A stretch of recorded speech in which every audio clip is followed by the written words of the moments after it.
Kita kan ngobrol tiap hari ya, tapi pernah nggak sih kita berhenti sejenak dan mikirin gimana caranya ini semua bisa terjadi di kepala kita? Nah, hari ini kita bakal bongkar rahasia di balik salah satu kemampuan kita yang paling dasar tapi sekaligus paling rumit, bahasa. Coba deh pikirin ini. Kenapa ya kita bisa merangkai kata jadi cerita, membangun peradaban, bahkan berdebat soal hal-hal yang nggak kelihatan, sementara kerabat terdekat kita, simpanse, nggak bisa? Apa sih yang bikin kita beda banget? Jawabannya ternyata ada di kombinasi unik antara, sebut saja, hardware dan software biologis kita. Anggap aja otak kita itu komputernya, hardware-nya. Terus, gen kita itu adalah software atau kode program yang menjalankan semuanya. Yuk kita bedah satu-satu biar kebayang. Oke, pertama-tama kita intip dulu bagian hardware-nya. Mesin super canggih di dalam kepala kita yang memang dirancang khusus buat bahasa. Kenalan dulu nih sama area Broca. Anggap aja dia ini arsitek bicara di otak kita. Tugasnya adalah mengambil semua pikiran kita yang masih acak-acakan, terus menyusunnya jadi kalimat yang rapi, yang punya tata bahasa, dan yang bisa kita ucapkan. Keren kan? Nah, punya arsitek doang nggak cukup kan? Kita juga butuh penerjemah. Disinilah peran area Wernicke. Waktu kita dengar orang ngomong, area inilah yang memecahkan kode kata-kata itu. Jadi kita nggak cuma dengar suara, tapi benar-benar paham artinya. Yang lebih gila lagi, dua area ini, si arsitek dan si penerjemah, itu nyambung. Mereka dihubungkan sama semacam kabel data super cepat namanya Jaras Arcuata.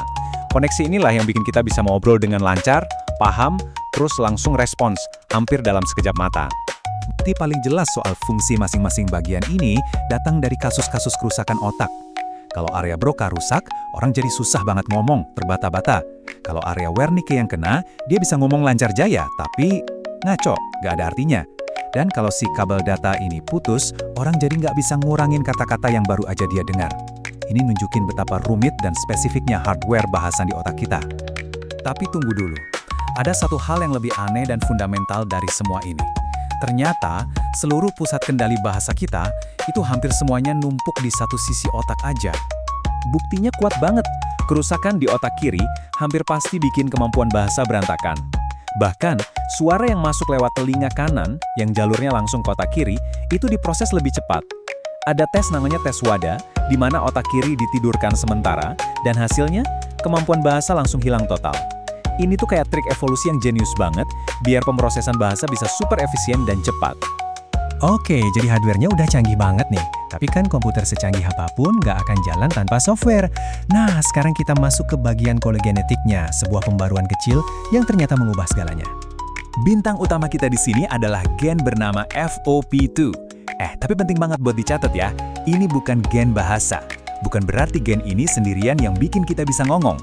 Anggap aja dia ini kayak saklar utama atau dirijen orkestra. Tugasnya adalah menyalakan dan mengatur jaringan gen-gen lain yang tugasnya membangun sirkuit vokal di otak kita. Jadi, apa sih yang bikin kita beda banget sama simpanse secara genetik? Apa yang memisahkan pidato canggih seorang negarawan dari sekedar teriakan di hutan? Jawabannya, siap-siap kaget ya. Cuma ini. 2. Beneran. Cuma 2 perubahan super kecil di tingkat asam amino pada gen FOXP2. Bayangin, 2 salah ketik genetik yang akhirnya ngubah seluruh sejarah peradaban manusia. Coba lihat aja perbandingannya di sini. Simpanse sama gorila, mereka nggak punya 2 perubahan kunci ini. Hasilnya, kemampuan vokal mereka ya gitu-gitu aja. Sementara kita, Homo sapiens, satu-satunya spesies yang punya kombinasi unik ini. Inilah yang diyakini para ilmuwan sebagai pemicu ledakan kemampuan bicara kita yang super kompleks. Oke, jadi kita punya hardware canggih dan software khusus. Pertanyaan logis berikutnya, mana yang muncul duluan, ayam atau telur? Hardware atau software? Mari kita mundur sejenak dan lihat lini masa evolusi kita. Dan ternyata, hardware duluan. Otak kita itu udah mulai membesar jutaan tahun lalu. Bahkan nenek moyang kita, Homo erectus, otaknya udah gede, dan kemungkinan besar udah punya semacam bahasa purba yang sederhana. Tapi, softwarenya, pembaruan genetik krusial di FOP2 tadi, itu baru muncul belakangan, sekitar 200.000 tahun yang lalu, pas Homo sapiens muncul. Jadi, otaknya udah siap, tinggal nunggu kode genetik yang pas buat menyalakan potensinya. Nah, sekarang, mari kita rangkai semua kepingan puzzle ini jadi satu cerita utuh. Gimana sih kesimpulan akhir dari kisah evolusi bahasa manusia? Ceritanya sebenarnya simple tapi dampaknya luar biasa. Langkah pertama, evolusi ngasih kita upgrade hardware, yaitu otak yang jauh lebih besar dan kompleks.